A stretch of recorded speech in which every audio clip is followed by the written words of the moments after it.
दोस्तों नमस्कार। आज एक नई वीडियो के साथ में फिर अपन उपस्थित हुए हैं। इस वीडियो में दोस्तों आप राजभाषा और राष्ट्रभाषा के बीच में चर्चा करेंगे और राजभाषा और राष्ट्रभाषा क्या होती है ये सब अपन इस वीडियो के माध्यम से जानेंगे। दोस्तों इस भाई के लिए वीडियो को लाइक शेयर सब्सक्राइब कर दो। किसी प्रकार का कमेंट्स आपके मन में कोई विचार है तो कमेंट्स के माध्यम से आप हमें बताओ ताकि हमें पता चल सके कि हमारे जो दोस्त हैं उनको किस प्रकार की सुविधा भी हो रही है और प्रश्न भी मन में उठ रहे हैं। देखो राजभाषा क्या होती है, सबसे बड़ा प्रश्न है राजभाषा और राष्ट्रभाषा। राष्ट्रभाषा भी लेकिन राष्ट्रभाषा तो अपना है ही को नहीं देश में, तो अपन राजभाषा ही पढ़ते हैं। लेकिन राष्ट्रभाषा को भी जानेंगे इस वीडियो में कि राष्ट्रभाषा भी क्या होती है। राजभाषा देखो किसे कहते हैं, देश के संविधान द्वारा स्वीकृत भाषा होती है। क्या होती है राजभाषा? देश का संविधान में इन्हें स्वीकृत की जाए, जिसमें संघ की सरकार अपना कामकाज करती है। और क्या होता है कि संवैधानिक तौर पर घोषित सरकारी कामकाजी की भाषा भी होती है, उसे कहा जाता है राजभाषा, यानी राज के कार्य की भाषा। नाम से ही है। अब राज का कार्य कौन करेगा? संघीय सरकार करेगी और संविधान तौर पर भी इनके करेगा मान्यता मिली होगी, वो होगी राजभाषा। अब इसे 14 सितंबर 1949 ईस्वी को इसे राजभाषा का दर्जा हमारे संविधान में दिया गया। किसे? हिंदी को। 8वीं अनुसूची में 22 भाषाओं को जोड़ा गया है। ये 22 भाषाएं अपनी देश के अंतर्गत जो काम में ली जा रही हैं और भारतीय संविधान में इनको मान्यता मिली है। कौन सी है? असमिया, बंगला, गुजराती, हिंदी, कन्नड़, कश्मीरी, मलयालम, मराठी, उड़िया, पंजाबी, संस्कृत, तमिल, तेलुगु, उर्दू। 14 भाषाओं का यहाँ पे हमने नाम लिया है। अब ये शुरुआत में जब हमारा भारतीय संविधान लागू हुआ था, बना था, उस समय इन भाषाओं को दर्जा दे दिया गया था। फिर धीरे धीरे संविधान के जो संशोधन होते हैं उसमें आगे देखो कौन कौन सी भाषाएं जोड़ी जाती हैं। संविधान के अधिनियम 1967 में सिंधी जोड़ी गई। 67 में क्या जोड़ी गई? सिंधी। 14 पहले थी, फिर यहाँ पर आकर कितनी हो गई? 15 हो गई। 67 में सिंधी आ गई। 71वें संशोधन अधिनियम, 71वां संविधान संशोधन होता है 1992 में हुआ। कब हुआ? 1992 में हुआ। और उसमें भाई 3 भाषाएं आती हैं। कौन सी आती हैं? कोन्नेमणि। कोन्नेमणि आती हैं भाई 1992 में। और 3 भाषाएं आती हैं कोन्नेमणि। कौन कौन सी? कोंकणी, नेपाली और मणिपुरी। कोन्नेमणि, कोंकणी, नेपाली और मणि से मणिपुरी, ये 3 भाषा जो है 1992 में 71वां संविधान संशोधन हुआ है। एक भाषा पहले आती है, 67 में सिंधी आती है और 92 में 3 आती हैं। फिर 92वां संविधान संशोधन होता है और इस 92वें संविधान संशोधन में 2003 में जो हुआ, इसके अंतर्गत 4 भाषाएं और आ जाती हैं। वो कौन सी आती हैं? वो बोडो मास आती हैं। आती हैं का मतलब है कि हमारे संविधान में इनको मान्यता मिल जाती है। कौन सी? बोडो मास। बोडो मास मिल जाती है और ये 2003 में इन भाषाओं को सम्मिलित किया जाता है। बो से बोडो, डो से डोगरी, मैं से मैथिली और से संथाली। बोडो मस, बोडो, डोगरी, मैथिली और संथाली, इन भाषाओं को हमारे भारतीय संविधान में मान्यता दे दी जाती है। अब हम राजभाषा और राष्ट्रभाषा के बारे में चर्चा कर रहे थे, तो राजभाषा के बारे में तो हमने जान लिया कि ये संविधान की स्वीकृत भाषा होती है और इसमें संघ की जो सरकार है वो अपना काम करती है और संवैधानिक तौर पर सरकारी कामकाज की भाषा होती है, इसलिए इसको राजभाषा कह दिया जाता है। और हिंदी हमारी संविधान के अंतर्गत क्या है? राजभाषा, न कि हमारी राष्ट्रभाषा है। अब देखो जब हमारा संविधान लागू हुआ था दोस्तों, उस समय सन 1950 में ये नियम बनाया गया था कि 15 साल तक ये हिंदी हमारी राजभाषा ही रहेगी, क्योंकि उस समय क्या था कि अंग्रेजी जो भाषा थी उसका प्रभुत्व था। अब सरकारी कामकाज के लिए 1965 यानी 15 साल की बात की जाती है, तो 1965 तक ये नियम बनाया गया कि उसके बाद में देश की जो परिस्थिति है, उसकी भौगोलिक स्थिति को देखकर हिंदी को राष्ट्रभाषा घोषित कर दिया जाएगा। लेकिन क्या हुआ कि हमारे जो उत्तरी राज्य हैं, दक्षिणी राज्य हैं और पूर्वी राज्य हैं, उन राज्यों में हिंदी का प्रचलन कम है। साथ ही पूर्वी राज्य और दक्षिणी राज्य, वहाँ पर तो न के बराबर ही हिंदी भाषा का प्रचलन उस समय था।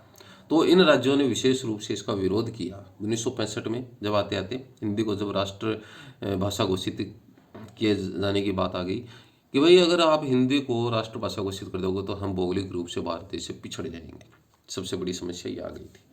तो हिंदी फिर वापस अपने देश की राष्ट्रभाषा नहीं बन सकी और एक राजभाषा के रूप में भी अपना नाम प्रतिष्ठित रख रही है।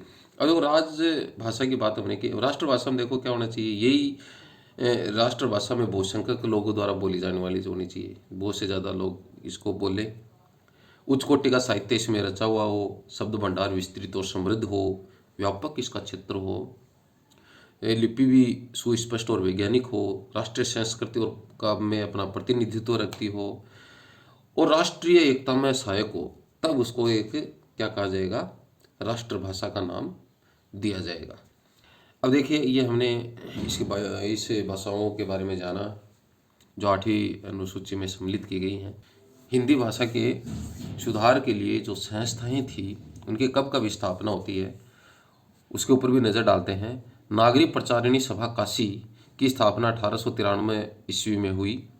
भारतीय साहित्य सम्मेलन प्रयाग में जो है उसकी स्थापना 1910 में होती है। 10-10-10 बहुत बार एग्जाम्स में ये डेट पूछी जा चुकी है। 10-10-10 हमें इसको इस तरीके से याद करना है।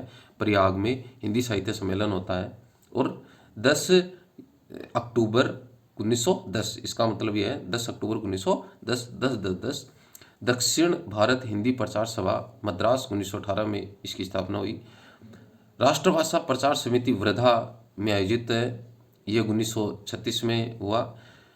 महाराष्ट्र राज्यसभा पुणे 1945 ईस्वी में। असम राष्ट्रभाषा प्रचार समिति गुवाहाटी 1938 में। बम्बई हिंदी विद्यापीठ बम्बई में 1938 ईस्वी में। हिंदी विद्यापीठ देवघर 1929 ईस्वी में। महाराष्ट्र राज्यसभा पुणे में जो स्थापित होता है उसकी स्थापना 1945 में होती है। इसका उद्देश्य क्या रखा जाता है, अखिल भारतीय स्तर पर हिंदी को बढ़ावा देना। बहुत बार एग्जाम्स में पूछा जा चुका है, इसलिए हमने इसको इंडिकेट किया है कि अखिल भारतीय स्तर पर हिंदी को बढ़ावा देना, ये किसका उद्देश्य था, किस संस्था का उद्देश्य था, तो महाराष्ट्र राज्यसभा सभा जो होती है जो पुणे में आयोजित होती है 1945 ईस्वी में इसकी स्थापना होती है, इसका उद्देश्य था। अब राजभाषा हिंदी की जो संवैधानिक स्थिति है उसके ऊपर चर्चा करते हैं कि संविधान के किस अनुच्छेद में क्या हमारी हिंदी जो राजभाषा उसके संबंध में कहा गया है, बोला गया है। देखिए, 14 सितंबर 1949 ईस्वी को इसे मान्यता मिल गई थी कि ये हमारे देश की एक राजभाषा है। संविधान में राजभाषा संबंधी अनुच्छेद भाग 17 के अध्याय 1 में धारा 343 से लेकर 351 तक वर्णित है। हमारे भारतीय संविधान में क्या है, देखो, राजभाषा के संबंध में जो अनुच्छेद है वो भाग 17 में है। कौन से भाग में? 17 में। अध्याय कौन सा है? 1 है। धाराएं कौन सी जोड़ी गई हैं?